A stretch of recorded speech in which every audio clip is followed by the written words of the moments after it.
Okay, let's go here. All right, so welcome to today's session, which is February the 24th, 2021, and this is Happy Dream Creators. And the reason it is called Happy Dream Creators, and I'm going to mute everybody here. The reason it's called Happy Dream Creators is because the Course in Miracles has made it extremely clear to me that our number one purpose is to be happy. Happiness is our birthright. Not only is it written in the Course in Miracles, not only did Jesus come and tell us 2,000 years ago that when we love God, we love ourselves, we love our neighbors, that everything works out. We live in a state of happiness. Happiness is our birthright. Daisy, are you having a hard time hearing? No? Oh, okay.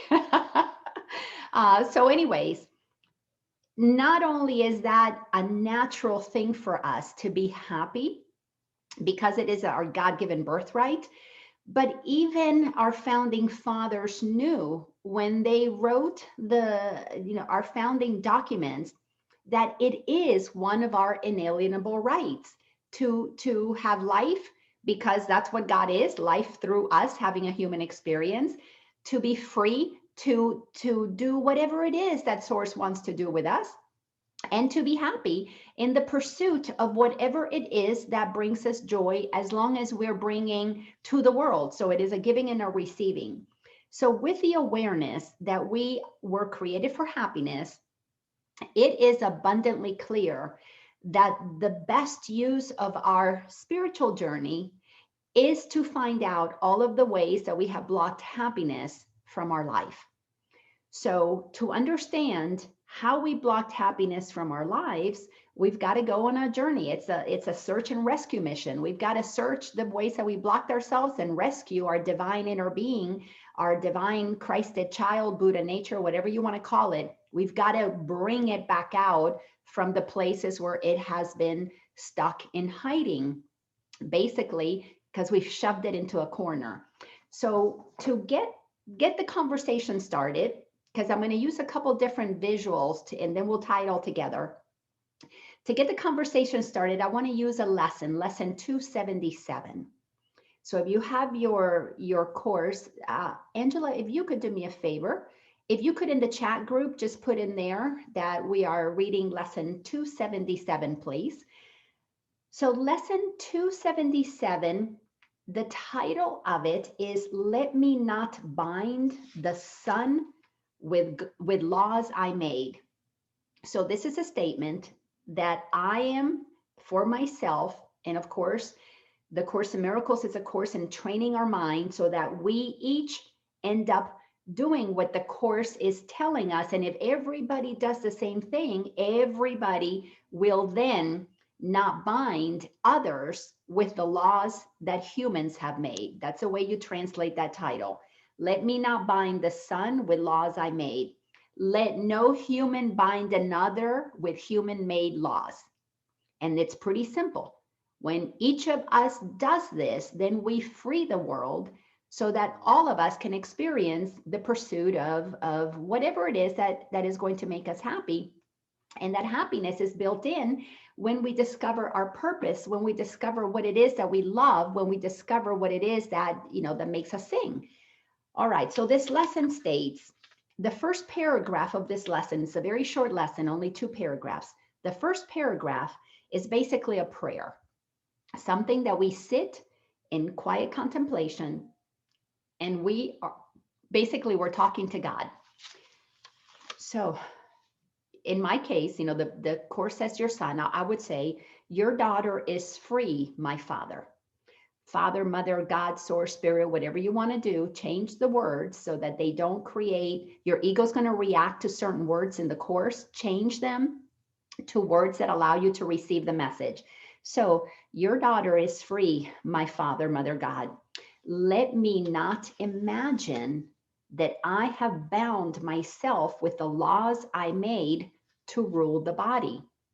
Another way to look at this is let me imagine that I have bound, let me not imagine that I have bound others with the rules that I've made that pertain to the bodies. And the bodies, think of the bodies as our our human self.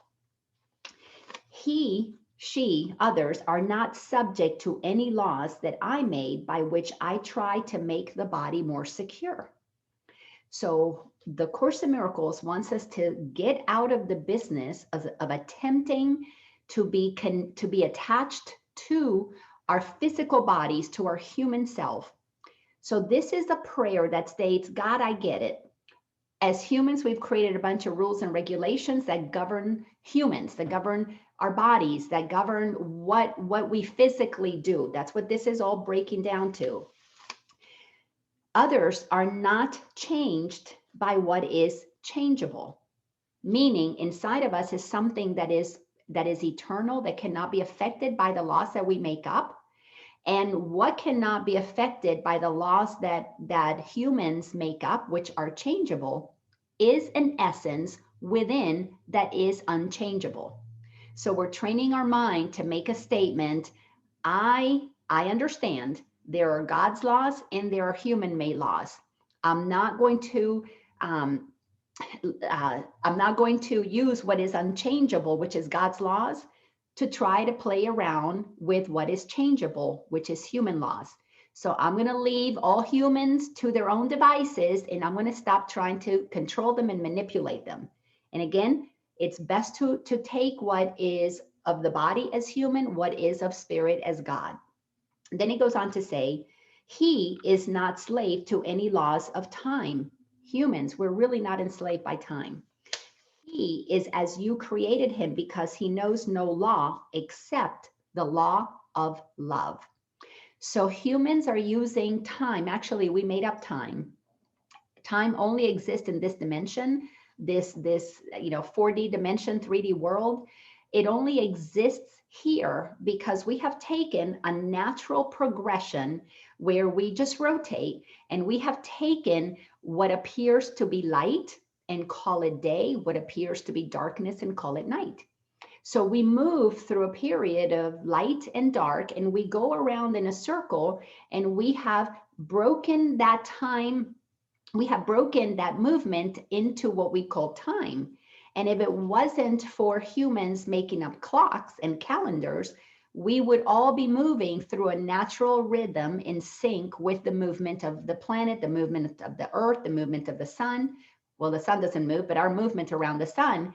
So we have created time to bind us into man-made laws, but God has only one law, which is the law of love, which frees us. Part of our life, liberty, and the pursuit of happiness, we are free to pursue whatever brings us joy. Literally, as children do not know the clock, but they have a natural rhythm. And then really loving parents, as I did, we train them into fitting their rhythm into the clock, because we have long, put our rhythm into a clock. So let me read this again in a way that will tie what I just said together. So your children are free, dear Creator. Let us not imagine that we have bound any of us by the laws that really are designed to govern humans. We are not subject to any laws which humans have made that make the body seem more real and more permanent and more important. We are not changed by what is changeable. We are not slaves to any laws of time. We are as you created us because we only know the law of love.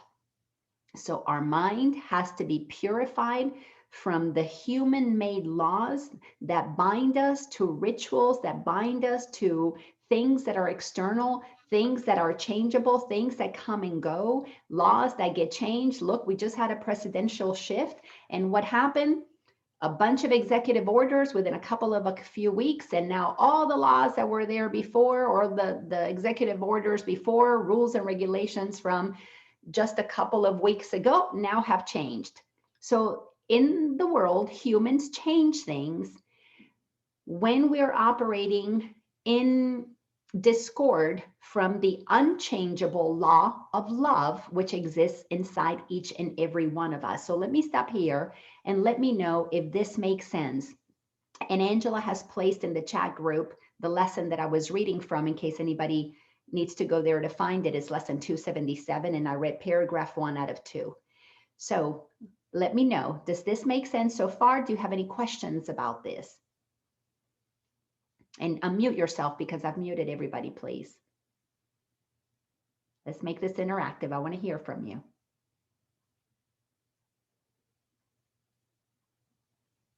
Did that make sense? Shake your head at least so that I know. Okay, very cool. All right, so then let's look at paragraph number 2. Vern, please unmute yourself. And yeah, I just wanted to make a comment that Native Americans, whenever they would make choices, they always made choices based on 7 generations. In other words, when they made a choice today to do something, they had to consider 7 generations in the future, how those choices would impact. So they were definitely living at a different level as far as time was concerned and how they interacted with it. Just a comment. oh, that's so beautiful. And it makes perfect sense, because they were so in tune with the earth, the planet. And so many, even today, are not affected or infected, if you will, with the virus of television, of media, of information. They live in a state of connection to the natural rhythms of not only our divine nature, but even the human body has a divine rhythm. We are hungry when we're hungry. We go to the bathroom when we go to the bathroom. There's a natural urge for procreation. There are natural rhythms that we get trained out of listening to, and they're what create the solidity of our ego. So thank you for sharing that. That's beautiful to be reminded that we have teachers on this planet that are practicing so much of what the Course in Miracles is inviting us to return to. So the second paragraph says, let us not worship idols, nor believe in any law idolatry would make to bind the freedom of the Son of God. So idols, when you take that word and you expand it, is anything that you believe has importance, and you need to then bow to that. You need to let that be what guides you. So for example, we have made idols of politicians, of musicians, of actors and actresses. We have made idols of things like money, like a big house, like an important job, of titles, anything that we believe adds something to us, and without it, we are not going to be okay. And we listen to that to inform us about whether or not we're okay or not. That informs us of who we are. Are we important because of this thing? Is an idol. So let us not worship those idols, nor believe in any law idolatry would make to hide, this is the key part, to hide the freedom of us as the sons and daughters of God, of Creator. When we put power in an idol, we literally are giving it permission to be the one that is in charge of our happiness and our misery. We basically say, as you move, because it's changeable, as you go up, musician, if you're performing, if I can go to your concert, then I'm so happy. If you pass away or if you stop producing music, then I'm unhappy. Our emotions get managed by our idols. If I have money, then I feel happy. Oh, how wonderful, I'm somebody. If I lose the money, oh, now I go into suffering. I go into misery. I experience pain. So idols are given permission to take us up and down. They hide our freedom. They hide our freedom because we decide that it has power over us. And the minute we say something has power over us, our mind has been distracted from the awareness that we freely, willingly said, you now get to manage my emotions. I abdicate responsibility for my emotions. I'm going to give it to you. And this happens so subtly throughout our entire lives. This is a process that happens that is what the world has trained us into believing we should do. And if we're not doing that, then we think there's something wrong with us. And they let us know there's something wrong with us if we don't worship a particular idol. So if you grow up like I did in a Catholic environment, our idol was the Pope. And then there are other idols below that. There's the Archbishop, then there's the, the father of your parish. So it gets drilled down. So let me keep reading here. So let us not worship idols, nor believe in any law idolatry would make to hide the freedom of the Son of God. He is not bound except by his beliefs. So it is only our beliefs that bind us to following an idol, giving an idol permission to manipulate our emotions. We are doing that because we believe we should do that. And there are lots and lots of beliefs that create a supporting belief structure that causes beliefs to be very challenging to look at. But the Course in Miracles is making it very simple for us. We're worshiping something that's outside of us when we're not following our happiness, true happiness. The things that are external take us from the highs of pleasure to the lows of pain. Anything that has pleasure and pain, without it, you're going to be unhappy. That is an idol, plain and simple. How did you attach to that? Because you believe it. You believe that you need that to have the pleasure. You believe that that gives you the pain. So everything that we're bound to only through our beliefs. Yet what he is far beyond his faith in slavery or freedom. All beliefs in idols create slavery, and every release of an idol is where our freedom lies. Life, liberty, freedom. If you're not free, you're not going to be happy, sustainable, happy based on what is natural inside of us. Seeking pleasure is a temporary happiness that we experience when we are bound. When we give up our freedom, we get to chase pleasure. And it's a pleasure that is on a pendulum. It goes from one side, pleasure to pain, or you can look at it like this, high to low. It's like a seesaw, pleasure to pain. So we give up our freedom for changeable pleasure and pain. He is free because he is his Father's son, and he cannot be bound unless God's truth can lie and God can will that he deceive himself. So every one of us is free because God created us free. However, if it was true that God bound us to misery, that God bound us to having to follow human laws, then what God is not true, is not real. Then God is not this infinite, creative, loving, free God. So the church, institutions of religion have filled our minds with this God that is good and bad, that is loving and punishing, that gives us free will, but yet expects us to do certain things, which means we don't really have free will. So we all have to go through an exploration of what is God for us. We have to find our own inner source of freedom. And when you begin to recognize the attachments to idols, the connections to the beliefs, and how those beliefs basically tell us that we are not free as God created us, as we question the attachments, question the idols, question the beliefs, every single person that goes on a deep dive eventually comes to realize that God created all of us free, totally free. It is one of our inalienable rights. It is our use of our freedom to bind ourselves.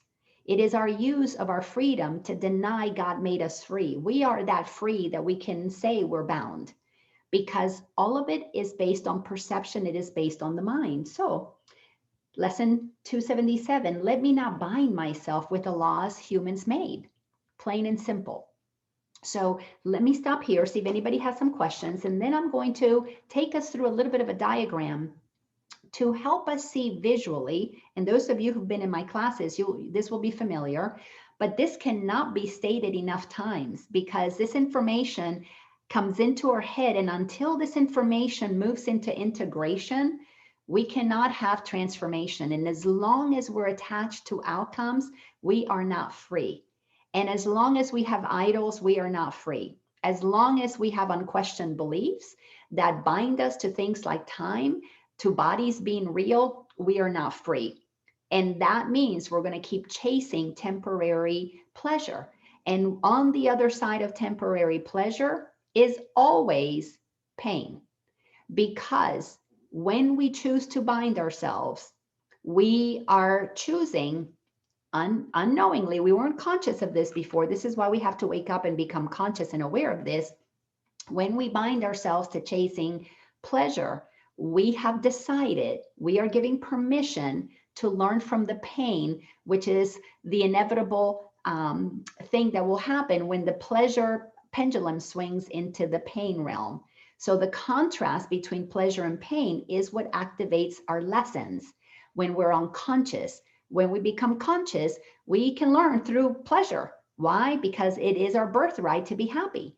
So we will continue to learn more about the truth of God in a joyful way when we're no longer bound to the ideas of God by the world. But before we can know God as a source of joy and learn through pure joy, pure happiness, we have got to do the work of waking up out of the insanity that our ego has created, that humanity has created, that is a very interconnected, wicked web that has been woven by those who understand the way the mind works, but are not themselves understanding the way the heart works. Because no one who understands the heart would bind people to chasing pleasure and pain, because the heart chooses the path of joy and happiness where everyone is free. And life, liberty, and the pursuit of happiness is natural to a child of the Creator. But it is completely unnatural. Well, it's not unnatural. It is completely not what we are taught when humans are the ones who, mental humans, have decided that that's what we should do. So anyways, so let me stop here. Any thoughts, comments, or questions about that second paragraph?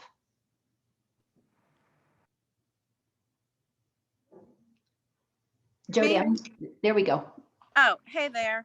I don't know if you can see me. I'm outside on the deck and it's a little bright. I wanted to share just to kind of make it to integrate what you just shared. So, most of you know, the ones that know me know I moved to North Carolina, and I bought a place sight unseen, and so I got here, and one of my thoughts was, oh, I'm on the wrong side of the track. So I gave the area was my idol, right? Would that be the idol? Yeah. Yeah.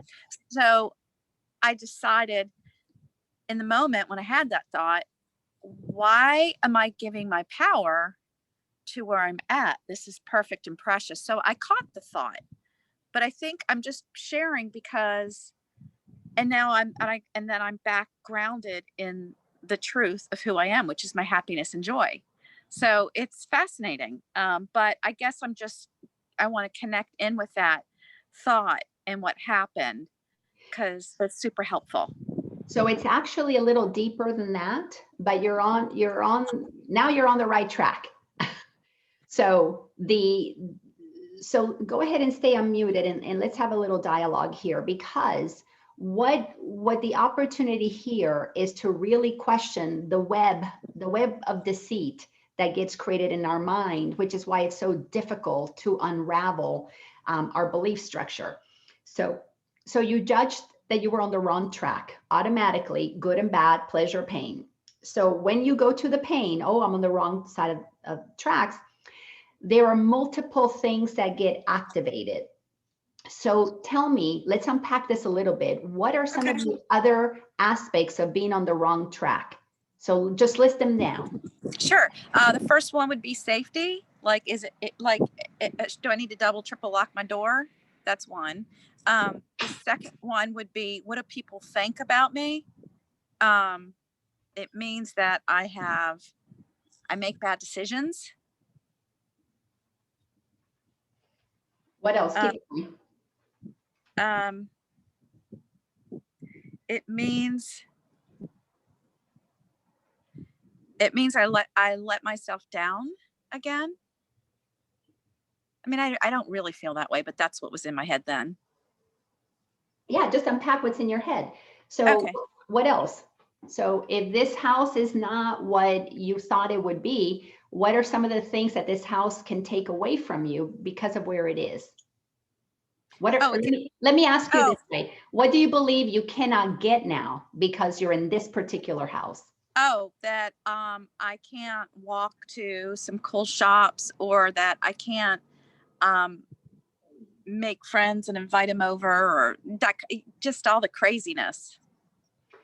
Okay, what else are some things that you thought you were going to gain by moving to this house before you saw it, that now is a reality based on where you are, and your mind is telling you you can't get? What is one of the biggest pleasures you cannot get from this house besides inviting people, walking places?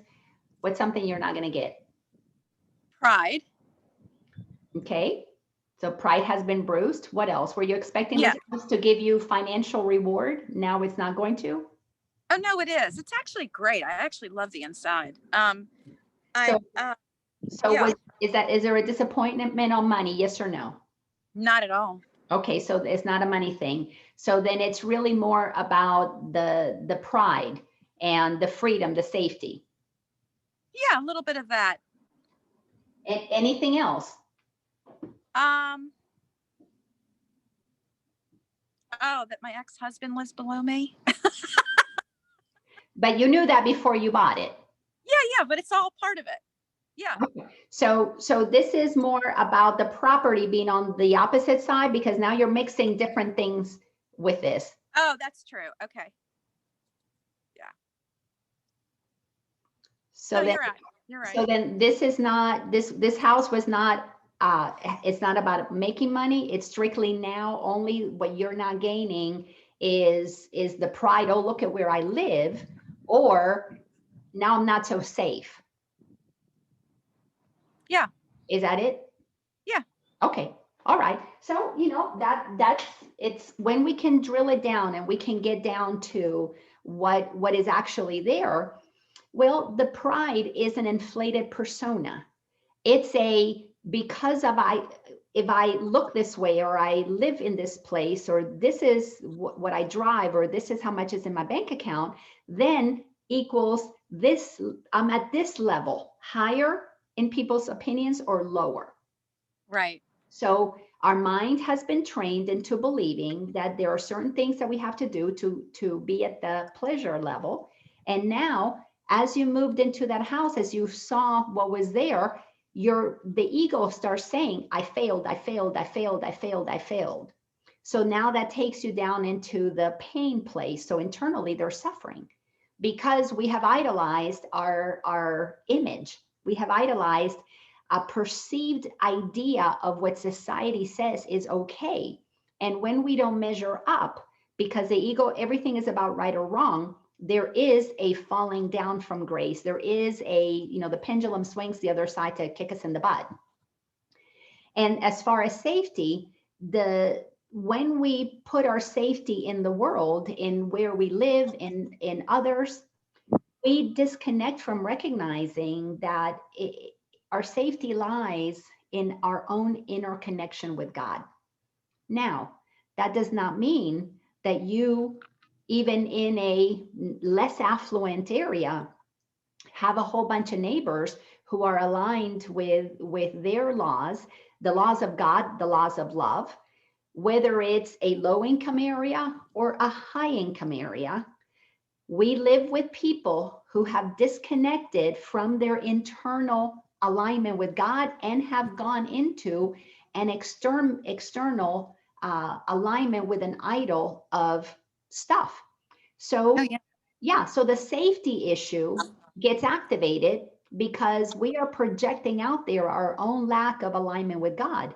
But when one becomes aligned with God and we find our safety within, that kicks in a level of trust that allows us the freedom to live our lives in a happy way, while at the same time being informed. Okay, so if this area has, a lot of people that have reported crimes, let me go check with the police and find out what's going on. And there we go into discernment and look at, okay, what's the the perceived reality for this area, so that we can put the ego mind at ease. Is there crime or not over here? Because you can do the same thing in a very well-to-do area. Go in there and check and see, is there crime or high or low? But when we are free to pursue happiness internally, we stay in a state of peace that allows us to use our mind logically to discern what is happening. Now you are free because your beliefs are not attaching you to the changing dynamics of the space that you live in, the people that live there, none of which you can control, none of which you have any power over. But when you come inside and you find the power of source in you, you align yourself with a center of peace. What is happening is the world is awakening so that everybody will do the same thing. But while not everybody is doing the same thing, those of us who know that we want to have pursue life, liberty, and happiness, we need to get honest, as you have been, what's going on inside, and then make corrections that make sense. So if it is an unsafe area, you get to decide, do you padlock the place and make it safer that way? Or do you maybe make a change, move? But you do it with calm and peace and discernment and pure joy for that next adventure, for how you're going to experience the day in that moment. And it becomes a response to what is versus a reaction. Because when our ego is reacting, we have no idea that we're operating with idols. We have no idea that we're operating just from our ego until we become conscious. And that ability to respond comes from alignment with the laws of God, the laws of love. Love yourself enough to not create misery for yourself. And Oh yeah. so that's a beautiful, and I know you're doing so much of that, but that's a beautiful, beautiful example. So thank you for sharing that. Yeah. And I just want to say too, I don't know how I organically shifted out of it without going deeper, which you just took me. But I'm glad I didn't live there. But I noticed the reaction to the idol. Yeah. And noticing the reaction is such an important thing to do, because without awareness of the reaction, we cannot come to the place of discovering where the belief that allows me to react, because how we do anything is how we do everything. That reaction then would be natural to react in all places, but the willingness to come inside, check in, what am I believing? What am I idolizing? And deciding, I don't want to give up my peace over this, then you can respond appropriately. Thank you. Thank you so much for sharing that. And Thank you. Yes, Lisa, you wanted to share something. Well, as I am a visual learner, and I actually learn from listening as well. And that little exercise that you just went through with Jody just made me realize it's just coming so much clearer to me that, I live in a pretty, which I would call safe neighborhood in East Cobb. And I will tell you, a couple of months ago, our neighborhood was on lockdown because a guy in here was shooting at police and everything else. So it just makes so much sense when you're around people that are aligned, like you said. And somebody said to me, "Wow, Lisa, you have such a nice, beautiful neighborhood. I would never." I said, "Well, crazies live everywhere," but it just made so much sense. So thanks for sharing that with me. Absolutely. Thank you for sharing your experience, because part of the process of moving out of being bound by the laws that humans have made is to question the insanity of these laws. These laws are nonsensical when you begin to pay attention to them. This idea that we idolize one side of the track versus the other side of the track. People in maybe the lower side of the tracks, they have less stuff. Who's robbing them? People on the right side of the track have more stuff. Wouldn't you assume there'd be more robbery? So that would be more unsafe. But yet there's a picture that is painted about that.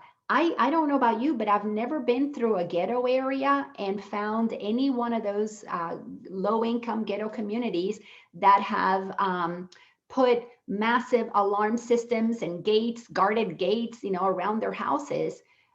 They don't do that. But yet in the best, the best side of the tracks, on the right side of the tracks, that's where you find all the gates and security. And so, but yet we're being convinced that that's where we want to live. So it's just kind of an interesting thing when you start to question everything that gets programmed in our mind.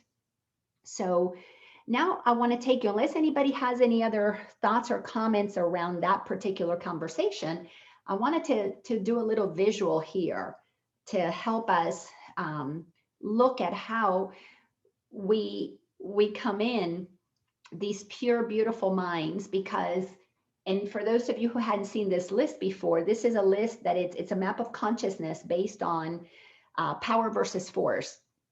And it lists everything. I put it from darkest, the black things at the bottom, like evil. Those are what calibrates lowest, densest. It's when we're contracted, when we are most disconnected from the truth of who we are. Our mind operates in those lower realms of consciousness. It just means that our mind is contracted. It only knows very little, and that's why it's in fear. It's like a caged animal when our mind has very little information, and we're trying to make sense of the world with very, very limited perception. So as we expand our knowledge, expand our awareness, then we begin to move up through the levels of consciousness until we free ourselves and cross the line from pride in me. We have enough pride to have courage to find out, who am I as God created me? Who am I fitting into the big picture of life? And then, of course, through the journey, we continue the progression up towards the realms of enlightenment. And the very light colors there is because it is light. So you can't read them because these are things that we don't have to think about. These are states of beingness. So enlightenment, pure consciousness, perfection, bliss, joy, peace, and oneness is what we're all trying to achieve. But we're trying to achieve that because we have been conditioned away from remembering that it's who we are. It's our natural state of being. So the great awakening that we're in the middle of is an opportunity for us to explore, who are we really? Who are we conditioned? Who we are really is our soul, our spirit. Who we are conditioned is our ego mind. And that's what the Course in Miracles is a course in mind training. It's attempting to give us the information in as simple a way as I've ever seen to help us sort out what is of God, what is of man. And as you can see from this chart, whatever man has created is what leads us to suffering. Whatever God has created is what allows us to stay in bliss, in peace, and freedom. So let me take you through a little bit of a journey. And actually, I said man creates. Course in Miracles has been really clear. Man doesn't create anything. Man makes stuff. So all that man can do is make things that block what God created. So any human law has been made up. We make them up. What God creates is permanent, it's eternal, it's unchangeable, and it's been created by the Creator to withstand for eternity. So what we're doing is sorting out what is permanent and created, what is temporary and man-made, because our mind has been trained in following what the lowest consciousness is telling us we should do. And the lowest consciousness possible is always of the most scared among us. Now, let me take you through a quick little trajectory for those of you who didn't see this last week, or maybe have seen this in some of my classes. But every single one of us comes in as pure light. So I got my little yellow magnet person. We come in as pure light. We enter into the world, we're born, and we are bringers of love and light. This is why children, everybody wants to hold them, because they're lovely, they're joyful, they're blessings. They don't, they're not trying to get anything from us. They're not conditional lovers. They are unconditional little balls of love and light. And the next thing that happens is those beautiful beings get pulled into the world of the humans that happen to be their parents or their adoptive parents, the church, whatever environment they happen to be around, aunts, uncles, older siblings. They get pulled into beginning to forget that they are bringers of love and light, and they begin to be trained into becoming obedient children so that mommy and daddy can be happy. Stop making so much noise. That's bothering me. Clean your room and mommy will be happy with you.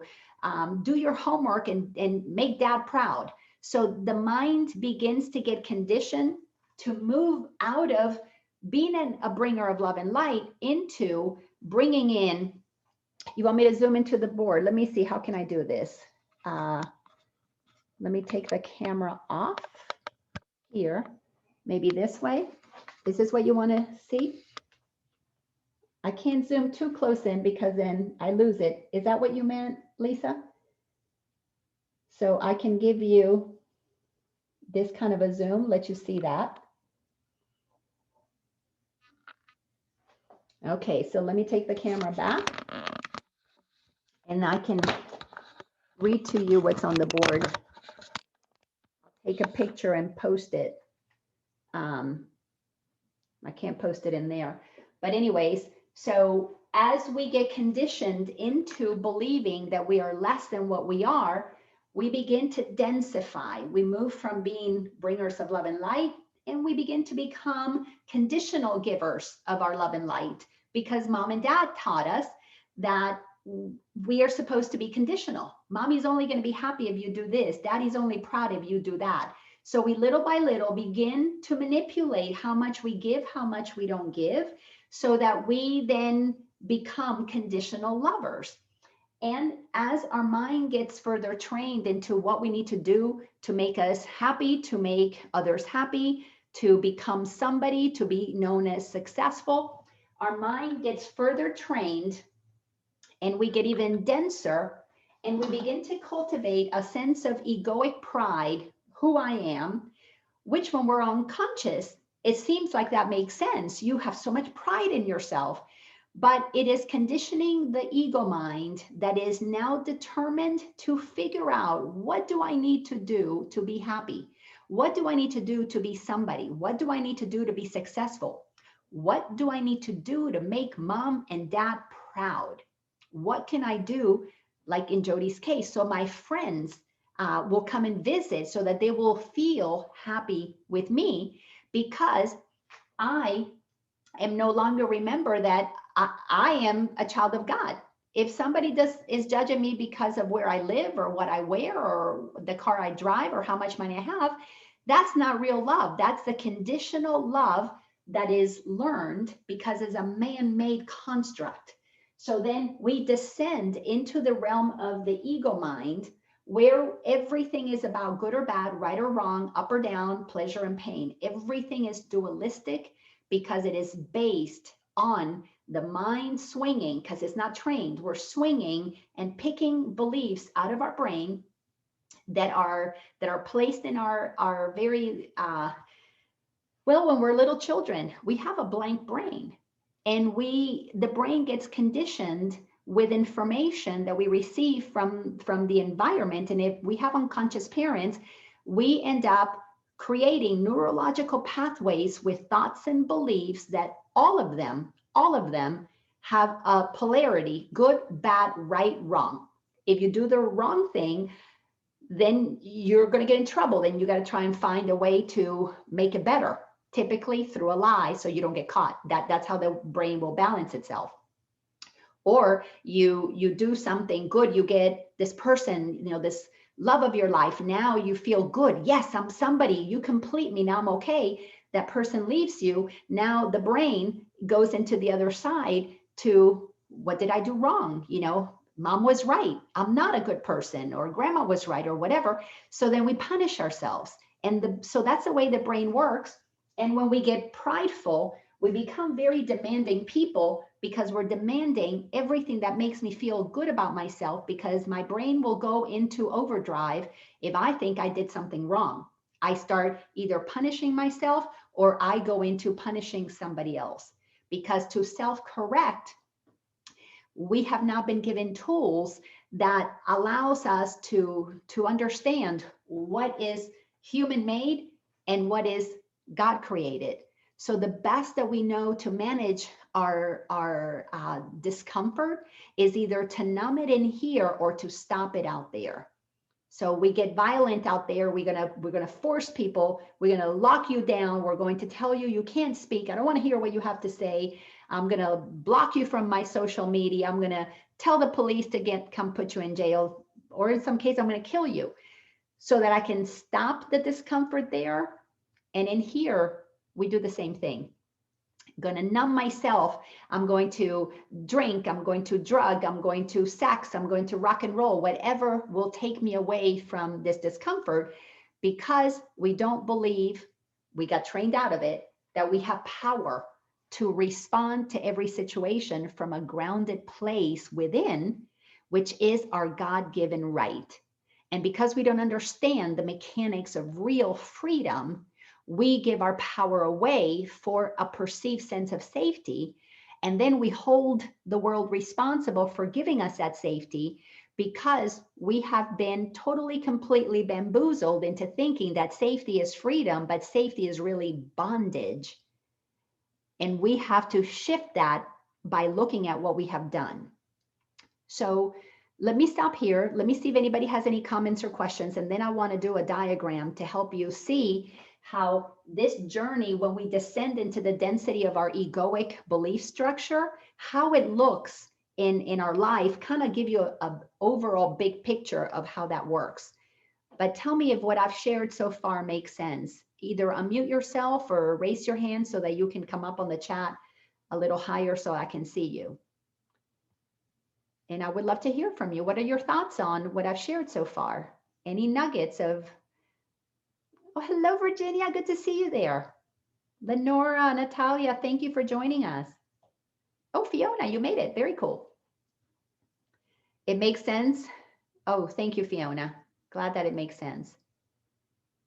So again, unmute yourself if you want to make any comments, or chat in the chat. Wow, thank you for that comment. Yes, so much sense. Okay, perfectly clear, then it's translating. Very cool. And this is Jody. Can I just make I have a quick question for you, if that's okay? Well, absolutely. Okay.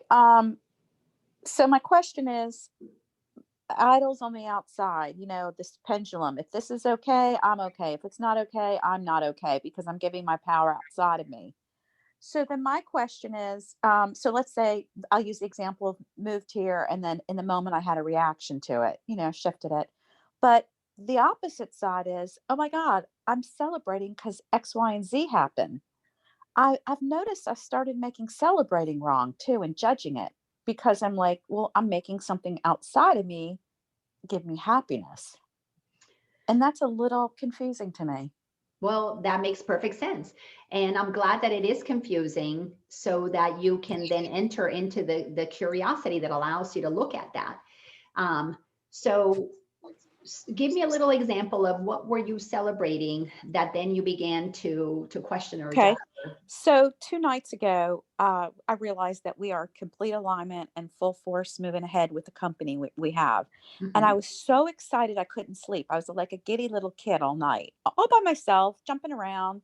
And I said to myself, I'm allowing something outside myself to give me this joy, instead of the joy coming within going outside. So I still stayed giddy and happy, and I was peaceful. But I guess what I'm saying is, we look at it when it's a reaction to, we're not happy, we're giving the power on the outside to something that we think perceived as not working, that we conditioned ourselves into believing should be. Mhm. But what I'm saying is, when I see it all the time on Facebook, and people are celebrating everybody for something they've done, and I'm like, why? Like, I feel like everything's just turned upside down. Yes, well, that's it's a wonderful observation, but also as we begin to get more clear, as I know you have been on this journey for many, many years, and I've had the pleasure of coaching you, so I know the progression that we have made moving past these very, very dense limiting beliefs. as we become closer and closer and closer to the place of accepting everything as is, our ego then begins to trick us into thinking that, well, then you don't want to chase happiness. If you cut me off from chasing pleasure and pain, I'm going to make your natural happiness now something that you're going to start questioning, something you're going to start doubting, to pull you down into the place of where the ego resides in. And look at what the ego, where the ego operates. Let me see you. Where can I find it? I may not have written it in here. Oh, right here, doubt. So if you are happy in acceptance of the joy that's happening with this company, your ego cannot make you feel anything but pulling you down into doubt about that happiness. Because then if you go into doubt about the happiness, you're feeding those chemicals, that those neurological pathways of fear, of doubt, of guilt, of shame begin to activate chemicals that feed the ego, because the ego has an addiction to chemicals, and we produce those chemicals. So when you can discern, you know what, I'm happy about that company because I am giving it, I as a powerful creator, because that's what we have as creators, we were created in the image of the creator. We're here to create. Are you extending creation? If there is no attachment to what happens to the company, then you are totally, completely supposed to have your happiness, your celebration. And we should celebrate people who are celebrating wonderful things, because we're activating joyful energy, and that serves the planet, that heals the planet.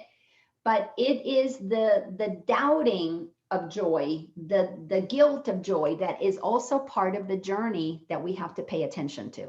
So I think the distinction is that if it's creating joy and that's that natural part of us, the ego fuckery trickery is the doubt that was coming in. Yes, the doubt trying to feed off of some potential, well, you're not doing it right, because you know how you get contracted and you feel uncomfortable when you're doubting yourself, beating yourself up. But remember, when you operated in that sense of self-doubt, that perpetual self-doubt and anxiety and worry, you lived inside of that density. It was normal. Your ego was having, a field day, a fest. It was feeding off of your joy. Your life force was being sucked into chemicals that kept you intense in density. Well, as you begin to change your mindset and your consciousness lightens up, there is less for the ego to feed off. So the more we move into a permanent state of happiness, the ego will use anything that takes our joy, like, well, you're giving your happiness away. Well, you're extending your happiness. What you want to check is, well, if I lost this company today, am I going to lose my happiness? Then the ego has just informed you where you have created an idol. Got it. That's a good distinction. Thank you. It gets so subtle, Jody. It gets so very subtle. Yeah. So let's see. Lisa, go ahead and unmute yourself. You've got a question for us. Thank you. So tell me if this is in the same kind of realm. So when something good or joyful or something that brings me happiness happens in my life, I automatically turn it to gratitude to my God. Gratitude and thankfulness. Is that blocking out the ego, or is that in line to what this Course in Miracle teaches? Or so let me ask you a question. When you're grateful to your God, where is your God? What is your God? My God is the creator of all that is good. And where is that creator? Where does that creator reside? It's usually my soul, my heart, and my head. So are you certain, completely 100% certain that the creator God is you? You and the Father are one? You and the Father, Mother, Creator are one? No. Okay. So then the ego trickery is that you're giving gratitude to something that has power over you. So something gave you something. And this is part of the awakening. And the Course in Miracles teaches that one of the blocks, the final blocks to really waking up, is the acceptance that I and the Father are one. That God, Father, Son, Child, as Jesus said, I and the Father are one. Until we are comfortable with the recognition, the felt recognition that you are the creator. So when you're in gratitude and it's towards what you have called to you, because it's what you created. Now, that gratitude is just you and joy for what you created. But when we are giving gratitude to a God that's external, then the ego is convincing you you're not quite as powerful as you really are. Uh-huh. Thank you for clarifying that. Very subtle, very insidious. And one of the things you want to look at is what are the beliefs that are supporting that sense of God being outside of you? If there's any fear of God, if there's any God is better than me, more powerful than me, those are all things that you need to question, that through your programming, you got trained out of the realization that you are the God self experiencing humanity, having a human experience. You're a divine being having a human experience. Nowhere in divine being having a human experience do you lose the divine being that you are. Nowhere. The creator that is having a human experience is creating the human experience, drawing to us everything that vibrates at the level of consciousness that we are choosing to play inside of. So when we recognize God and I are one, is when everything changes, is the beginning of the acceptance of how powerful we are. That is when the blame game ends, because blaming is everything about the ego, and blaming is saying something either gave this to me or took it away from me. When we stop the giving and getting as a condition of an external power, we begin to have the courage to move up into the realms of taking responsibility for being the creators of our reality, not just by saying it, but by actually feeling it. Does that make sense, Lisa? Totally, because I, again, have been conditioned that God, and maybe I'm still trying to struggle with that, my God was out there on a cloud, as you mentioned in your course. Yes. So thank you for clarifying that. Our gods were sitting next to each other, right next to Santa Claus, deciding if we were naughty or nice. Yeah. Thank you. Thank you for that. Thank you. Yes, Dr. V. Yeah. For me, I've done so many different programs and made so many charts and diagrams for myself and shared so much. But there's only one thing that I have to really, really work on and develop, and that is, the old statement, know thyself. Yeah. And it, when you pursue that sincerely, to know thyself, when you get to that point, when you really do know that you are God, that's what you are, and that anything, any thought, word, or deed that causes a break in that relationship with who you really are, that's what you have to realize. There's where the Maya is. There's where the illusion is at. So, again, for me, it's very, very clear. And because the ego is very tricky, it's into survival.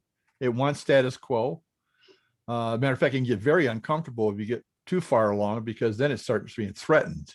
It's different than just wanting to maintain. Now it's feeling like you're really getting attacked. But when you pointed out the fact, whether you are being controlled or that's something that's supposed is good and you worship that, or if it's bad, you stay away from it and you worship that, that shows you immediately that you created this gigantic gap between who you really are and who you are pretending to be. But that know thyself, I mean, that is it. That's the biggest belief that you have to deal with. All kinds of beliefs, core beliefs, all of it.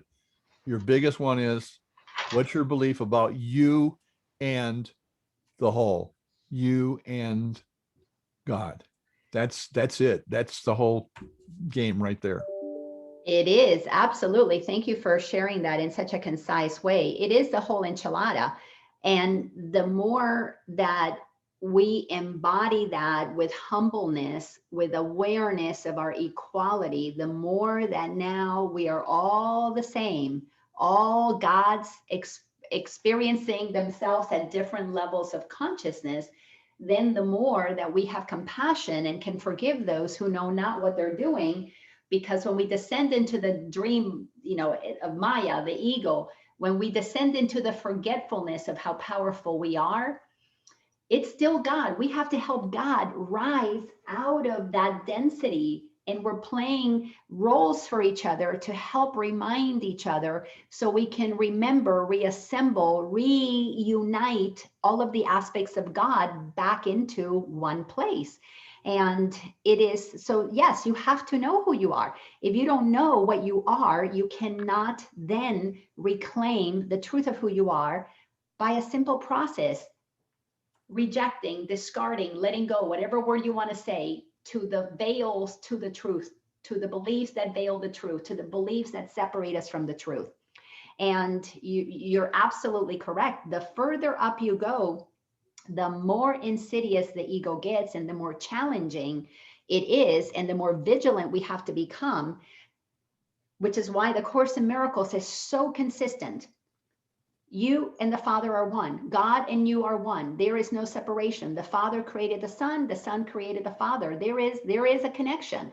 We want to have an experience, and we create the experiencer of the experience, while we are the creator and the one experiencing the experience. So it blows everything from your mind when you begin to accept just how powerful you are. But you can't accept how powerful you are when we're in victim mentality and we're blaming those people who did that to me. Now they have the power to hurt us. But I want to take us through a drawing to help us see how, as divine beings who come in, bringers of love and light, totally free to be, we get conditioned into believing that the external has our source of pride, our source of identity, and we descend into the grip of the ego where we have been controlled. And until we understand how we are being controlled by the outer world, we cannot fully come to the place of recognizing, well, I gave the outer world control over me because I wanted to play the game of victim. And none of us wants to acknowledge that we willingly played the game of victim. We like to be victimized by others who did these terrible things to us, but we don't want to recognize that the only reason we were victimized by others is because we wanted to have that experience for one reason and one reason only. Because when we know that we are the creator, we know nothing's going to happen to us.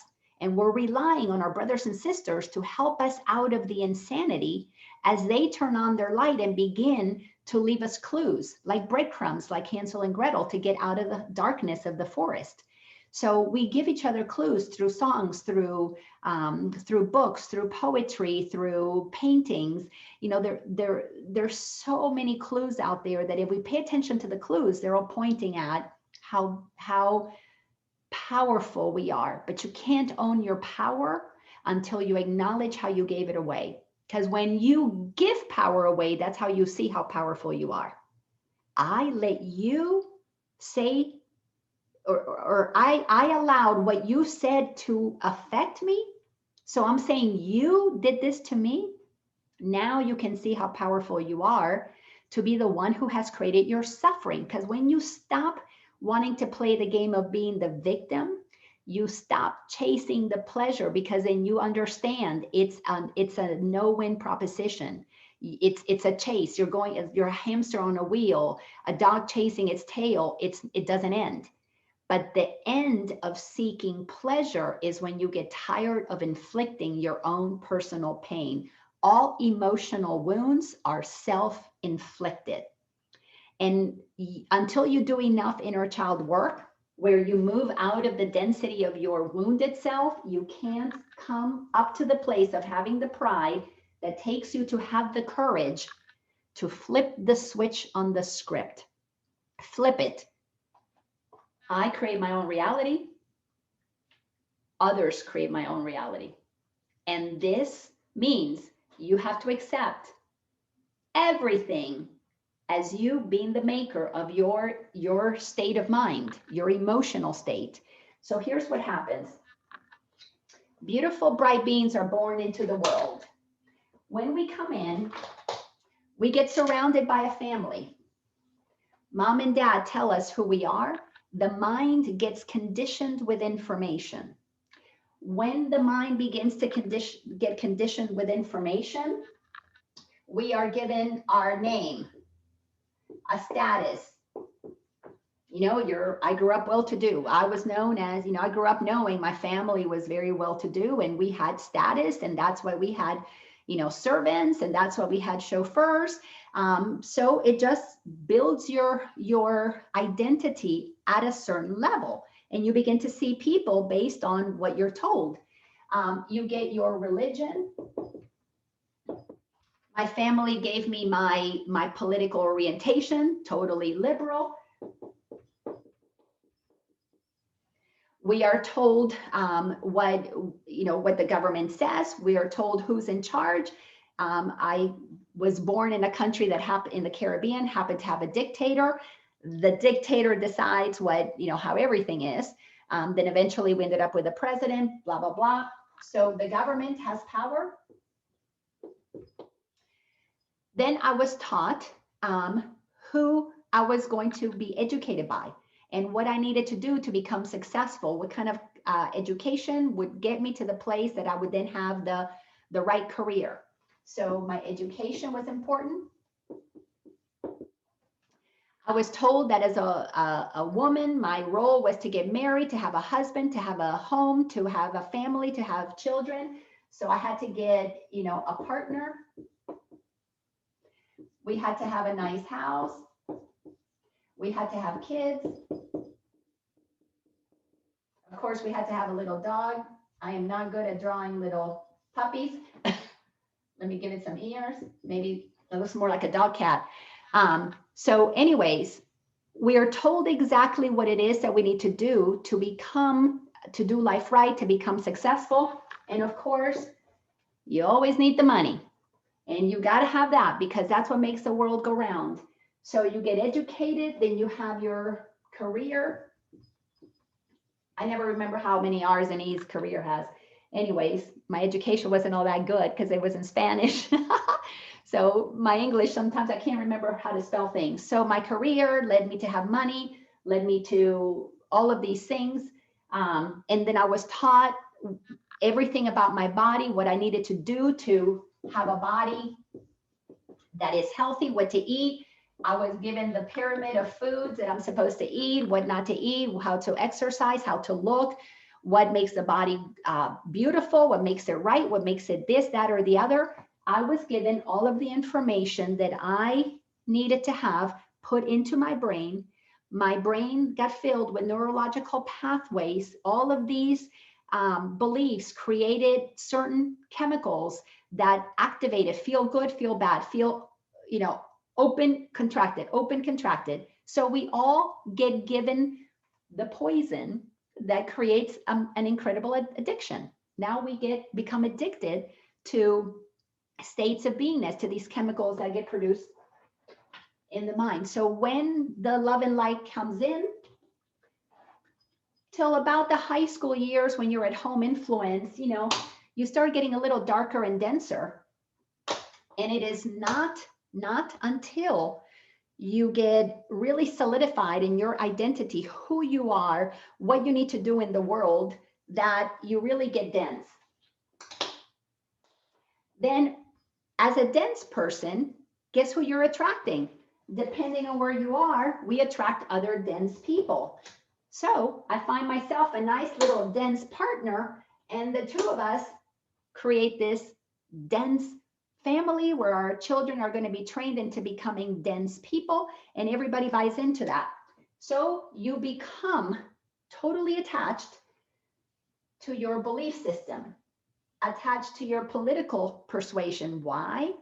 Because inside of that bubble, the ego bubble, which is what this is, pure ego, everything operates good, bad, right, wrong, positive, negative.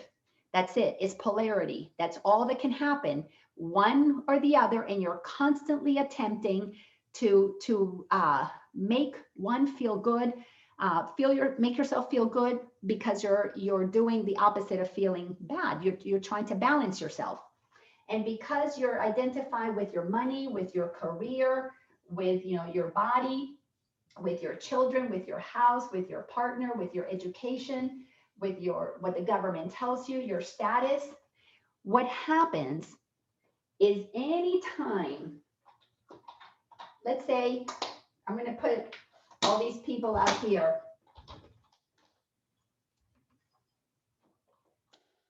Anytime you're connected to a partner, let's say, actually, I'm going to put my partner out here.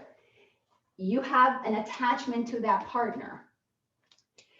What has happened to us is that we have been conditioned to juggle all of these balls. You got to keep all of this going. You got to keep it spinning. You got to keep the career, the job. You got to go to the church. You got to get your mind educated. You got to keep up with politics. You got to keep up with the latest Food and Drug Administration stuff. And you are so completely on a treadmill, chasing, so that you get to be somebody, because you don't remember that you came in as love and light. Now you got to be what the world deems successful. So in that need to become successful according to the world, we totally have given up our freedom. Now we are in safety. The government's going to take care of me. The job's going to take care of me. The husband's going to take care of me. The wife is going to take care of me. All of these things are supposed to take care of me. And then when I retire, I get to be okay. So the mind has been conditioned out of freedom, out of pursuing what makes us happy, into the bondage of a false sense of safety by all the stuff that we have accumulated, all the titles that we have gotten, all the things that we're attached to. And when one of these things moves, when the partner doesn't want to be with us anymore, we get rocked out of our balance, the balance that is created by juggling. This is why we're so exhausted. By the time you reach 40, 45, you have a nervous breakdown. You want to run away from your family. You want to run away from your life because it's exhausting. It feels like fun in the beginning until we get conditioned into acquiring so much, having so much debt, never being able to get enough. And then you've got stock market crashes, housing market crashes, COVID, loss of job, loss of income, loss of health, loss of this, loss of that. This whole world that the ego has made is all changeable. And our work is to look at the attachment. Why do I have to have a partner to be happy? Why do I have to have a career to be somebody? Why do I have to have my body look a certain way for me to feel good about myself? Why do I have to have this degree? Why am I chasing degrees and getting in debt to have degrees? And all the while, what runs the machine, and this is the part that's really tricky, what runs the machine is those who descended to the absolute lowest places that they could go, because those who have made their entire identity based on creating fear in the rest of us, very few. We hear these numbers, the 1% of the 1%. Very few drop down so far from alignment with source that these who are literally running the schemes of what we are now chasing, they create the hamster wheel, and then we get trained into getting on it and spin, and our life force gets sucked. Those who understand that are the ones who don't want us to understand what's going on. So today, those who are waking up, who are questioning what's going on, have to look first within. Know thyself, exactly as Vern said to us. Why do I believe what I believe religion wise? Why am I attached to the Catholic Church? Why am I attached to being a Methodist? Why am I attached to being atheist? What is the attachment? Why do I have to be so right about something that I make something else wrong? And explore, where was God placed in the religion that I was associated with outside of me? And it's a God that, yeah, loves us and sends its only son, and then it sends its only son to die. Kind of a father is that? So it makes the mind have a warped idea of what parenting is. When religion tells you that parents can be that mean, that they can turn you into salt, that they can put you on a cross, it allows you as a parent to have a consciousness that it's okay to hurt your children, that it's okay to abuse them, regardless of how the abuse happens, physically, mentally, emotionally. It warps the mind into losing a connection with the most loving source, and allows us, it gives us permission to be the very sinners that we get labeled as, or the not so good, or the unworthy, or the untouchable, or the whatever it is. In Hindus, where they have castes in India, it gives us permission to not be the magnificent, beautiful, perfect souls that we actually are. So when the mind gets that polluted with misinformation, it is a very uncomfortable process of questioning, who gave that to me? My beloved grandmother, mi abuelita, I adored her. She taught me a lot of the things about what women do, what men do, about religion, about having shame around my body, because, at a young age, your body is on its own natural rhythm, and it begins to get excited, and you begin to want to have sex, and you want to kiss, and you want to touch, and you want to do things. And then you've got somebody on the outside telling you, bad girl, that you don't do that. That's now you're going to be known as a whore. So you don't want to be a whore because that's a bad thing. You want to do the right thing. You want to be good. And there's this internal struggle that happens inside of us. And because that struggle at some point gets to be so uncomfortable, we get depressed. We don't even know who we are anymore. That's why so many teenagers go into depression, because their mind is filled with so much misinformation that is counter to what they naturally know is true. But then they go into the world of working, and they get so busy making money and then supporting the family, that divide that they felt in high school and middle school, that pull between what was natural and what wasn't, they kind of forget about that because they numb themselves with chasing the corporate ladder, chasing money and success, that inevitably they descend and do to their children the very same thing that was done unto them. Their beautiful little babies come in as love and light, and they get pulled into the insanity of the world. So the Great Awakening is wake up and see what's happening, and just follow the thread of why political, why losing your presidential candidate causes so much pain, why getting your presidential candidate causes so much peace. Look at what are you giving power outside of you to make you okay and make you not okay. Because this journey is about questioning all of our beliefs. Let me read to you what we read in lesson 277 not too long ago. What we are, actually, let me read the whole paragraph so it puts it in context for those of you who might have joined us a little later. Second paragraph in lesson 277, titled, "Let me not bind your son with laws I made. Let me not bind humanity with human laws." Paragraph 2, "Let us not worship idols, nor believe in any law idolatry would make to hide the freedom of the Son of God." So here we are. Let us not worship these idols. All of these idols, we made them up. God didn't create government. God didn't create careers. God gave us joyful leadership abilities, gave us joyful things that if we share them, like music, like hair cutting, like, milking the cows, we have abilities, talents, things that if we share those, more than provide for our needs, because if we went back to what was natural, we would be trading with one another. We wouldn't be hoarding. The only reason we hoard is because we've been told that the more money you accumulate, the more successful you are, then your net worth makes your self-worth even better. So let us stop worshiping these idols. So we have to look at the beliefs that made us attach ourselves to that being a reality, being my reality, being true. When a husband or a wife leaves, we've got to detach from that means that there's something wrong with us, that we're not, worthy anymore because we are divorced or widowed or an old maid that nobody ever wanted. So we've got to look at that because they hide our freedom. You see, we are stuck inside of a man-made prison, mental prison.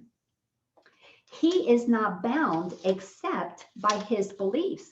The only reason we're in this prison is because I believe I should be Catholic and God is out there. I believe that my political party growing up should be liberal. And of course, there was suffering when it was a conservative person in office. My mom would just totally turn in her grave if she found out that I'm not liberal anymore. I'm sure she knows. So when my status, what people think of me is no longer important, I get rid of that attachment to what people think about me, to having to have a certain look, a certain whatever. When I am no longer attached to how my body looks, it begins to free me out of this prison that is made only by my thoughts.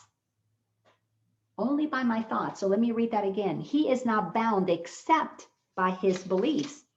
Yet what we are is far beyond our faith in slavery or freedom.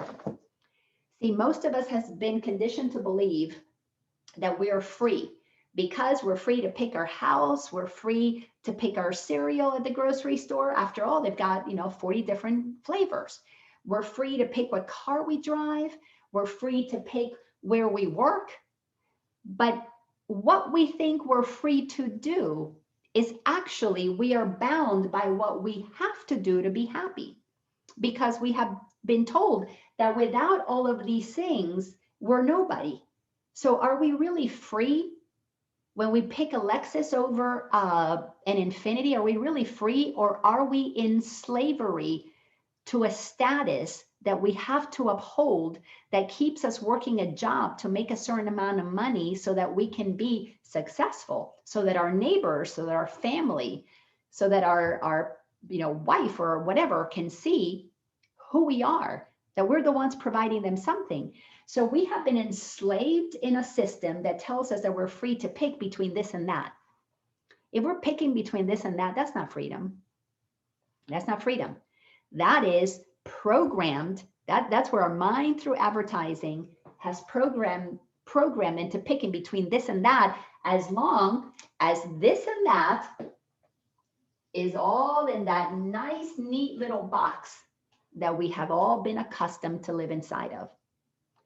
And that is what the Course in Miracles wants us to wake up from, that we accepted to be born into the family that took us from our beautiful love and light and helped us descend into the madness, the nightmare of the ego.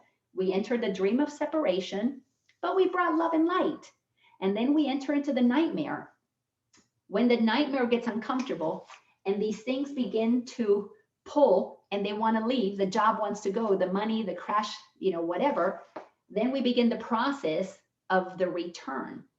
And that is to get curious. This is the process of self-awareness. We've got to move up, have the pride to love ourselves enough, know thyself, as Vern said, begin to know ourselves. There's got to be more to life than just this. There's got to be more. I've accumulated, I've acquired, I've got all the status, I've got all the medals, I've got all the certificates, and I'm still feeling empty. Well, it's because I was searching for love and for wholeness in all the wrong places. I got trained into believing I had a hole that had to be constantly filled. And when I keep filling it, but it's a bottomless hole, then we go, my God, I'm doing it wrong. What's wrong with me? Then comes there's got to be another way. So we have the courage to affirm that I am going to not do it this way anymore. I'm going to stop trying to solve a problem with the same mind that created it. And we affirm our way into trusting something else, a teaching, a teacher, a process, a meditation. We begin to trust things that pull us out of this density, make us a little lighter. So now we begin to break more and more of our attachments, and things begin to fall away from our lives. Things begin to separate. And before we know it, we can breathe. After people think we were pretty crazy to let all that go, then that blue beam that we turned into dense, we get a little lighter. We move up the consciousness scale.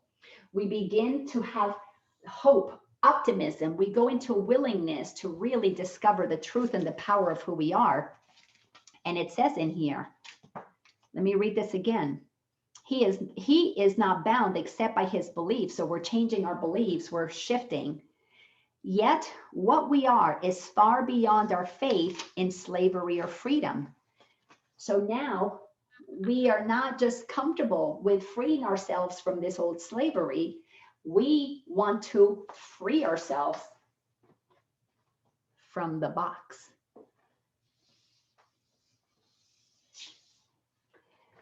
And you free yourself from the box when you're no longer identified with your thoughts, with your personality, with what you think that you've been programmed with. We become free. As it says in sentence number 4, paragraph 2, he is free because he is his father's son. We are free, willing to enter a box, willing to enter a family, willing to enter a consciousness that conditions us, a low consciousness. We are the children of the Creator, created free to come and play this game. And when now the game is just a game, when the suffering, we see, wow, we chose to do this. When we now recognize everybody as a powerful creator, creating the reality that they're in, and this gets really uncomfortable for anybody who still has work to do within themselves, because we don't want to believe that we choose to come in and be abused, and we choose to come in and have horrible experiences. Here's the thing. Until we realize that we're free to use our power to enslave, to bind ourselves, to densify ourselves and become so tiny, so small that we want to take the life of another, that we want to take the joy of another. Until we realize that we're that powerful, we're not free. Because when we free ourselves from the idea that anything has power over us, we become, something happens, something shifts inside. And then we return to, let me read this part. We are free because we're the children of the Creator. And we cannot be bound unless God's truth can lie. And God's truth does not lie. Everything is man-made. Humans have made up stories about God. So we need to come to know what is God's truth. Because in the first paragraph, we need to read the last line. The last line states, we are as you, God, created us, because you, God, know no laws but love. So when we come to the place that we realize that the Creator, like a loving father, mother on this planet, loves their children unconditionally, I'm talking about a conscious parent, and tells their child, you are free to go do whatever you want to do in the world. And no matter what you do, like the prodigal child that you are, I love you no matter what. Well, we have a Creator, and it's not out there, it's all of it. We have a creative power that allows us to create anything, including bondage. And until we recognize that we have created the enslavement of humanity, we cannot undo it. Because while we say that did it to me, we can't create the happy dream that is our birthright. And the happy dream is we have to get happy. You get happy, and happy people don't hurt anybody. Hurt people hurt people.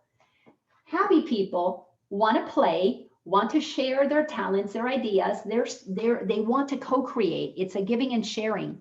We don't do what we do because of the money. Money is part of the game. It shows up. Why do you think I do these free conversations? I get so much joy from sharing this with others. If somebody wants to hit my donate button and send me a gift, absolutely beautiful and wonderful, but I am not sharing under the condition that I've got to get something back from you, because what I'm getting back from you by watching is that I get to know, I get to teach what I have learned. I get to experience the joy of knowing the truth of who I am. And if any one of you gets to the place that you are living inside of that joy, oh my gosh, it just doesn't get any better than this. It cannot possibly get any better than this. What could be more joyful than playing in a playground with a bunch of conscious people where we are all living inside of love and feeling complete and meaningfulness? So we have a wonderful opportunity, just a wonderful opportunity to experience life the way that we know is possible. And that is to acknowledge the power of our life while we're on this planet and there's life pulsing through us, the sanctity of life. When we begin to recognize that that life is the God force in us, we are one with that. Without that, we cease to have existence on this plane, but not existence in the wholeness of what all of this is. When we get comfortable with the recognition that we are all family of him, looking for something. There we go. When we recognize that we are all family, that we are all one, we will begin to live inside of the recognition that anybody's pain is our pain. And I know some of you are empaths and you can feel the pain, the suffering that is going on in the planet. But while we see the suffering as those poor victims, that shouldn't happen to them, we're contributing to maintaining that on the planet. We've got to come in here and say, all right, that suffering, it out there is a powerful being that wants me to remind them how powerful they are, not to go tell them, oh, you poor thing, that's terrible, what happened to you. Those that are suffering are aspects of ourselves calling us to remind them that inside of them is love and light. So our work is to begin to forgive those who have forgotten what they're doing. Our work is to begin to say, no, it's not okay that we hurt one another. Our work truly is to stand up to whatever degree we're inspired to. Some of us are going to send love and light from a place of at home, like a Buddhist. You're absolutely holding the consciousness of seeing everybody free. Some of us are going to teach. Some of us are going to march. Some of us are going to go and enter into politics. We've got a lot of lights. We have a lot of light beings who have entered politics. We have a lot of light beings who have entered the education system. These systems have been infiltrated by the light as much as they have been infiltrated by the darkness. And little by little, we're coming to a point where humanity is beginning to separate, where those who are invested in the dark are going to stay below the line, and those who are invested in the light are beginning to move up into the realms of consciousness. And some are getting lighter. There are quite a few light beings on the planet that are operating at really high frequencies, calling people into those realms. And soon, either these people change because we become examples that call them into the light, or they remain where they are, and in their next incarnation, they are born and they will descend to that level of consciousness, because that's just the way the game works. But bottom line, the Course in Miracles wants us to know we are powerful beyond measure.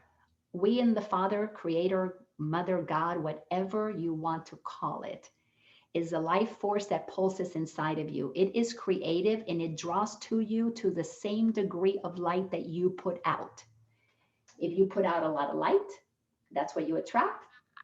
If you cover your light and need to get from the world, that's what you attract. People who are willing to take your light, people who are willing to snuff it out because they're saying, I don't want that much light. Our mind has to get reconditioned back into the remembrance of who we are. And it's a joyful journey if you align with mighty companions who do this journey with you. The reason we have to remember that we're under no laws except God's, and God's law is the law of love, is that when we get happy, we will co-create a new earth. The new earth cannot be created by people who are stuck fighting the old earth, by people who are undoing themselves from the 3D world and trying to get out of the box. They can't create the new. The new is created by those who liberate themselves and want to do things differently, want to do things lovingly, and through caring, through sharing. Doesn't mean we're not going to make abundance. It means that we are not doing it in bondage with idolizing money. We're doing it with joy because it's fun. It's fun to have money and travel and circulate and do things. But first, we have to look at what is happening in the world, and the level of bondage that people are being indoctrinated into believing is okay, because life, liberty, and happiness go hand in hand. Anything that suppresses our liberty, whether it be our physical liberty, our emotional liberty, our health liberties, our intellectual liberties, anything that seeks to suppress liberty is not of God. It is a man-made construct, and it is going to fall because it is impermanent. It is changeable. So we've got to find our power, our connection to God inside, get grounded in the truth of who we are, because until we claim our inner sovereignty, back to what Vern said, until you know thyself as powerful, you are seeking for your power outside of yourself, which makes you a victim. And you may not think of yourself as a victim, but if you're looking for anything external to help you, you're giving power away. That does not mean that we're not helping one another consciously. Then we're sharing power. Go to a doctor because you feel called to go see a doctor. Now it's not an idol giving you what you don't have. It's an equal being that you recognize in that particular field may have more knowledge about the body than you do. So you exchange your money, his knowledge, her knowledge, and it's a beautiful exchange. But when we go to the doctors, when we go to the government, when we go to the colleges out of fear, it's because we are choosing to believe that we don't have the very power inside of us that's giving us the opportunity to play the role of victim. So I just want you to right now, just hear these words one more time. Let me not bind the world to the laws the world made. And I'm just changing the words, making it a little bit more easy to understand. Lesson 277. We are free, Creator.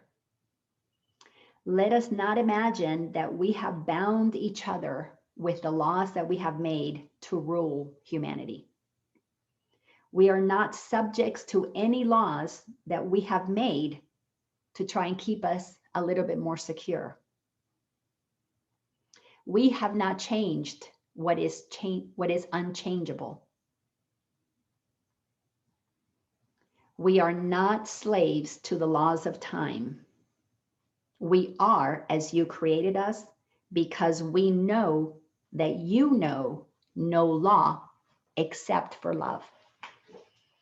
So when we give ourselves permission to love ourselves enough to say, okay, I chose to become human. I brought all my power with me.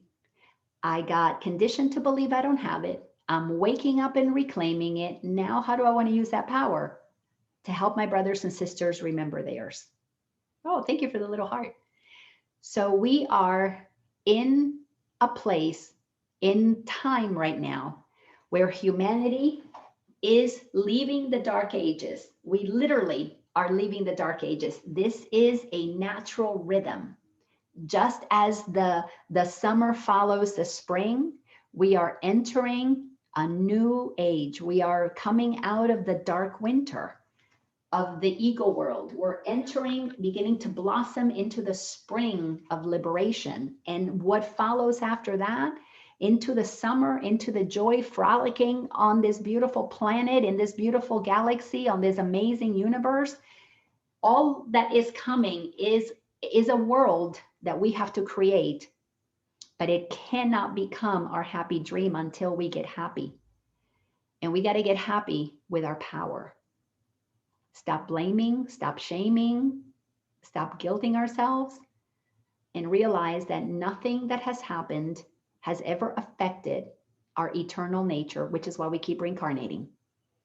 And nothing that happens on this planet can take our power away except for our deciding, oh yeah, I'll give it to you.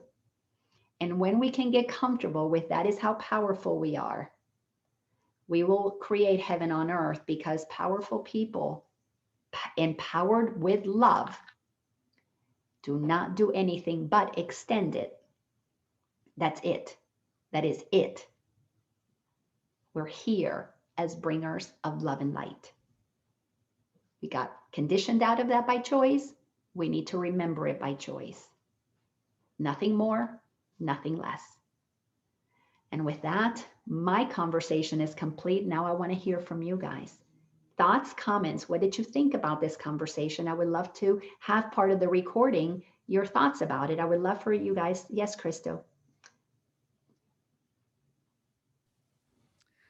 Well, I was remembering the board games that I used to play, like Monopoly, and with several of my friends, and there would be angry moments, and there would be cheating, and there would be go directly to jail, and all those sort of things on the game board, and then the next day it's over, and we're getting on with our bigger game, our bigger Monopoly game of life, which is we not realizing it's our reality now. And so I'm making that comparison, recognizing that all these game examples of how we can get attached, even in a board game, there were these angers, these emotions, this joy, and yet we were able to separate ourselves from them after the game. And why can't we do that now too? So it's a good reminder that if we have the power to do it in board games, we have the power to do it in the bigger game, which we are so entrenched in. And so thank you for that reminder. Yeah. It is. It's a beautiful analogy. It is all a game. And we're just playing now of what appears to be a bigger game because the stakes seem a little higher. Instead of Monopoly play money, we're using, the play money that the government has issued. And that money that the government has issued, we think is what keeps us safe, but it's all made up. It's all made up. Who else? I'd love to hear from you. Yes. I just want to add a point. Oh, sorry, Laina. I don't know if I interrupted. No. Go ahead, please. I think I'm a student of you, so I've heard a lot of. This is just a really good reminder for me. But I think one of the things that you say a lot, which I think is really important to bring up for maybe those who haven't heard it, is really and truly, like someone might be asking the question, well, but how do I do it then? How do I not, how like attached to all these different idols? And one of the things is truly just feeling it out in your own. You've said this to us before too, which is really true, and I really believe in intuition and guidance of your own self, of connecting what feels good and open and what feels good. Then you are connecting to source, but when you're kind of tight and tense, then that's a good reminder that you might be down on that lower levels of consciousness in the dark, the more ego stuff. So if someone says to you, well, how do I know? I think one of the things for me is, and that's one of the things I'm trying to focus on this week. I lost my job a couple of days ago, and I'm perfectly happy. I'm like, it's okay. Like, I know I'm going to have another job. And it's so funny because before in the past, I'd be like worried and fearful and, oh gosh, I'm where's the money going to come from? And I'm like really enjoying my time off. I'm like, this is fun. I get to listen to Laina and like, just talk to my friends and create and have fun. And yes, I will get a job eventually again, because life, I have to pay bills. But I'm just like, it's so important just to pay attention to just your own thought patterns and just I don't know. That's all. I like enjoying the beautiful day, enjoying yourself, and then just feeling what feels good inside. When you start feeling the tight and tense, just recognize, okay, well, how can I feel a little bit better? So anyway, I just want to make that point. Oh, I love that. Yes, because our body never lies. It lets us know, are we going tight and tense? That means I'm thinking really small of myself. Or am I expanded? Because when we expand and we are at ease and at peace, then we can practice lesson 77 in the course, which states, I am entitled to miracles. Every one of us is entitled to miracles because through our clear consciousness, we draw to us that which we believe we deserve. And if our mind is confused with good or bad, oh, if I get it, I may lose it, or, it can't possibly be, that might be too good, that's too easy to do it this way. In that confusion, it comes, it goes, it comes, it goes. So when we know that we're entitled to miracles, now you relax and you absolutely know it's all going to get taken care of. But it's very difficult to know it's going to get taken care of while we are in fear that we're losing the things that we're attached to that are supposed to give us safety. And while those things that we're attached to that are supposed to give us safety, if they're not giving us safety, then we cannot trust that we're entitled to miracles. We may know it, but we don't believe it. And that is so key. Thank you for sharing that. And Lisa wanted to share something. After Lisa, Lenora, love to hear from you. So Lisa, please unmute yourself. Can you hear me? Yes, ma'am. Go ahead. Okay, I'm sorry. So the very moving, emotional lesson. I understand, when you were talking about the conditioning, I was conditioned and very dense at an early age. And, what saddens me and brings me a lot of guilt is the conditioning I've done to my children. And, I have been awakened, probably a little too late, as far as, I've done the damage to the children, but, that's what I struggle with, on a daily basis when I go through this process, is, trying to, it's my fear and worry about them. So those are the things that I struggle with that I have to work on to get me into a higher level of consciousness. I get it. Let me offer you, I went through the same thing. I felt so guilty because I am the one who pulled my children down into that conditioning. But here's the thing, when you begin to accept that if we were there, it was by choice. At a soul level, we had a contract. I was down here, I pulled them down so that they could become dark and dense. Well, they never went that low. They stayed a little higher than me. But that journey was a journey for me to learn, for me to expand. So now, well, then when I began to realize that I went from guilt keeps me down here. When we move, look how low guilt is, very, very low. When you choose to raise yourself and go to the courage of affirming your truth, you, children of mine, are just as powerful as I am. If you went down into that conditioning, it's because you must have wanted it. So you affirm, you guys are powerful, I'm powerful. My parents took me down, I took you down. We were all playing the game, but I'm affirming that you don't have to stay at that level. You can find your own light. And when you begin to talk to them like that, I told my children, I said, you guys are not going to get inheritance from me, but I'm going to pay for all of your therapy for what I've done to you. So while I'm alive, we're going to pay for therapy and we're going to travel and we're going to have fun. Because I'm going to make up for what I did in the best way possible. However, we are doing this as powerful creators. You chose me, I chose you, I took you to where I needed to take you. You take yourself out of there just as I'm taking myself out of there. That's the game that we chose to play. So I offer to you, Lisa, to see your children affirm the truth of who they are, trust the game that we're playing, because if you don't, you're not going to be willing to forgive yourself. And to forgive yourself is to take you way above that line. And when you forgive yourself for making yourself a victim of this, making your children a victim of you, you release both of you to then move into the awareness that you're whole, powerful, complete. Love says you are powerful. You are free to make with your life what you want to make it. Conditional love says, oh my God, I'm such a bad mom. Oh, how terrible could I have done that? I need you to love me a little extra because I was so bad. And we want the whole world to see what a terrible mom I was. That feeds the ego. Don't feed your ego. Feed your soul. See their power. And then soul to soul, when you see each other's soul, now you can say, forgive me. I didn't know what I was doing. I was unconscious. Now I know what I'm doing. Don't hold me responsible for your power. Period. Now we release each other. Does that make sense, Lisa? Sorry. Yes, ma'am. Yes, absolutely. I already just felt the shift. Awesome. Awesome. Yeah, Thank you. totally. Thank you for that.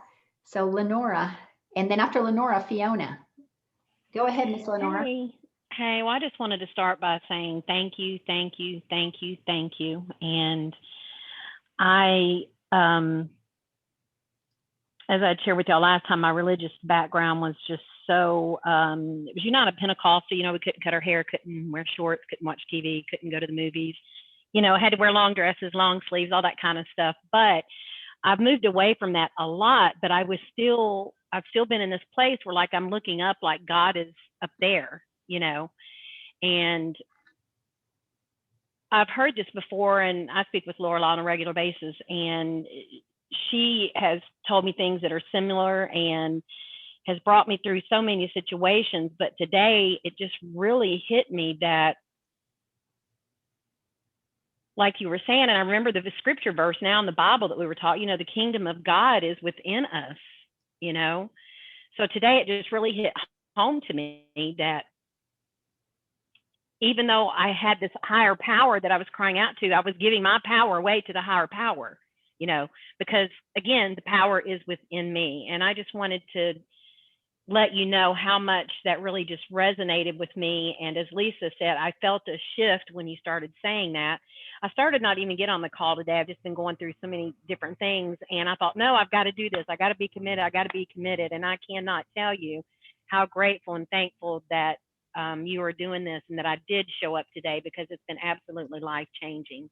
Thank you so much.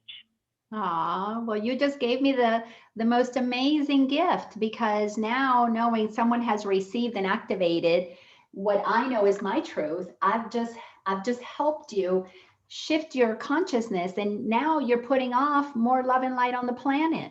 And that helps all of us. Now we get to the happy dream faster because one more angel got its wings, if you want to look at it that way.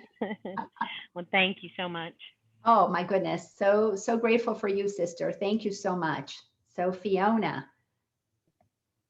Hi, everybody. Can you hear me okay? Yes, ma'am. First of all, thank you so much, Laina, for inviting me today. This was like the conversation I have been needing for a really long time. I have been feeling so lonely, trying to find people to speak this language, and it's combining everything I love and know about this ascension we're going through at the moment. And I've been sitting here listening, and gosh, I could go in so many different directions, but I think a lot of my throughout my life, I know I'm very powerful, but I've also, like you mentioned, with like being pulled down into the conditioning. I feel like I have been persecuted for trying to stay in the light, and I'm working through that right now. Just this feeling of being persecuted in many lifetimes too, just being persecuted, Yeah. and even in saying that, that has a very victim type of tone to it. And I know that that's like the next step is to step out of the victimhood of that, and to just shine unapologetically, just to shine. That's my birthright. But again, I really appreciate this conversation, and I needed so much to hear all this to also just confirm what I feel inside and what's possible and what's true, and to also know that I'm not alone in all of this. Thank you so You- much. I don't know if what I said made sense, but I'm so Yes, grateful to yes, be yes. here. You are not alone, sister. And, so many of us don't have access to these kinds of conversations, but we feel them inside of us. There's a lot of information, spiritual information, that is being given from a higher level than just density, but it doesn't shift a lot of those of us who are ready to shift up into the higher realms of truth, of acceptance of who we are. And everything you're going through, the persecution, I too felt that, and that you have to keep going. You have to keep going. And I know you are. And if this touches anybody and you want other people to know about this, help me spread the word. I mean, I will. why keep this to yourself? Let's have more people in the happy dream, because it is about reminding people that we are the light of the world. And yes, the greatest persecution that we have to face at some point is our own egoic persecution of ourselves. Because our ego wants to tell us, oh, if you go out there and you shine your light, they are going to tear you down. And guess what? They will tear you down. But sticks and stones might hurt my bones, but words can never affect us if we choose not to believe them. So the mind has to be trained into saying, your thoughts don't create my reality unless I accept them. And if you believe that you're worthy of expressing yourself, you have to sit in the fire of being bashed, of being trashed, especially sometimes by your own spiritual community. And you sit there and go, all right, I guess those are not my peeps. Time for me to find new peeps. And they show up. They show up because you begin to train yourself into not believing your own thoughts. When you can say, I'm not going to believe my own limiting thoughts, my goodness, things change drastically. Just because we have a thought, we don't have to believe it. Just because it's in our head doesn't mean it's true. Does not mean it's true. So Thank you. Thank you so much for that, Fiona. And Lorelei?